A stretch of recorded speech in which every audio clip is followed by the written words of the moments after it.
Da dove viene il nome Italia? Ve lo siete mai chiesti? Ciao, sono Fabio, benvenuti sul mio canale L'amore per le parole. Pensateci bene, non vi viene in mente niente, vero? Beh, avete ragione, perché le origini di questa parola sono avvolte da un fitto mistero fin dalla notte dei tempi. E la leggenda e la storia si intrecciano in modo così stretto che è poi difficile separarle. Perché l'Italia si chiama così? Qual è il vero significato del nome del nostro paese? Scopriamolo insieme.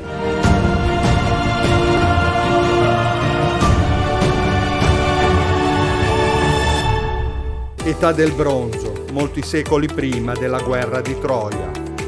Ecco, forse è proprio in questo momento che nasce il nome Italia.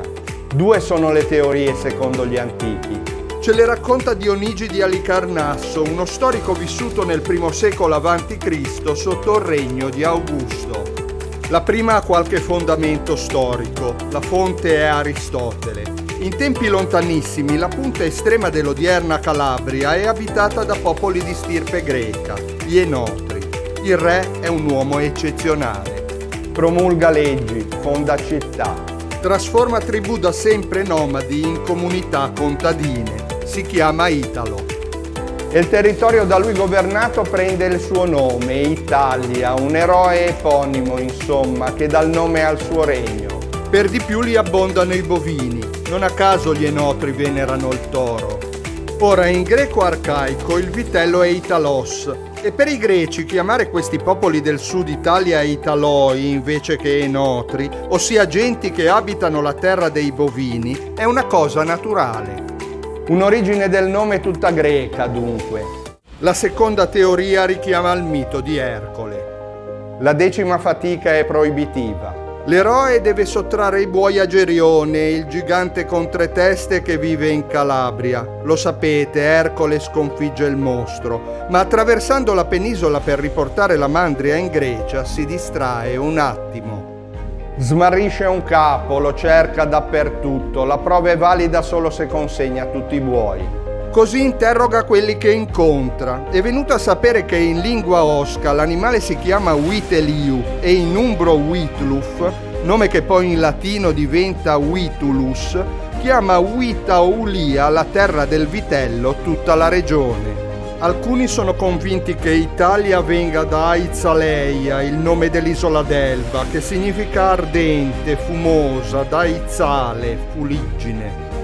L'isola è nota fin dall'antichità per le fornaci e le miniere di ferro. Altri pensano ai tanti vulcani della nostra terra, all'Etna, che in greco è Aitne.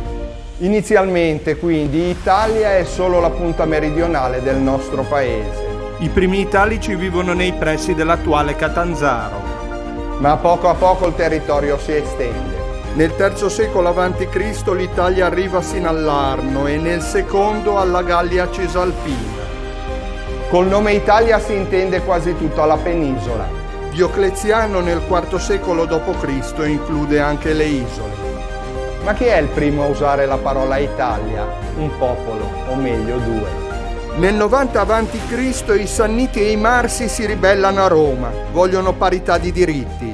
Simboli della lotta per l'indipendenza sono la testa di una donna coronata e il toro che incorna la lupa.